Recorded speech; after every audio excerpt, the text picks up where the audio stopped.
என்னமோ தெரியல, என்னை யாருக்கும் பிடிக்கல.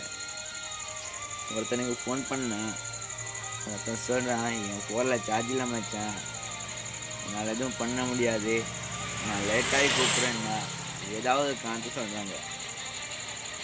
சரி அவன் தான் ஃபோனை போட்டும் வேற ஒருத்தனுக்கு ஃபோன் பண்ணான், வேறு யாரும் ஆன்சர் பண்ணி சொல்கிறாங்க அவன் வீட்டில் இல்லைப்பா, போன வீட்டில் சார்ஜ் போயிட்டுங்க போயிட்டான். சரி யாரும் தான் வரல, நாமளாயும் போய் பார்க்கலான்னு பார்த்தா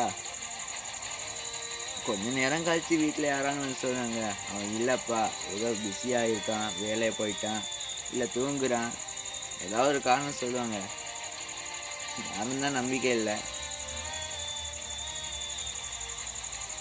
ஸோ நான் அவங்களுக்கு எப்போ சொல்கிறேன்னா, நான் சொன்ன இந்த விஷயங்கள் இருக்கல்ல, அது மாதிரி யாராவது சொன்னால் சுத்தமாக நம்பாதீங்க. அந்த மாதிரி விஷயங்கள் எல்லாமே போய் உங்களுக்கும் இது மாதிரி யாராவது சொல்லிடுறேன்னு நினைக்கிறேன். உண்மையாக இருந்தால் மறக்காமல் கமெண்ட் பண்ணுங்க guys. இது மாதிரி நிறைய வீடியோஸ் போட்டு சப்ஸ்கிரைப் பண்ணிடுங்க guys.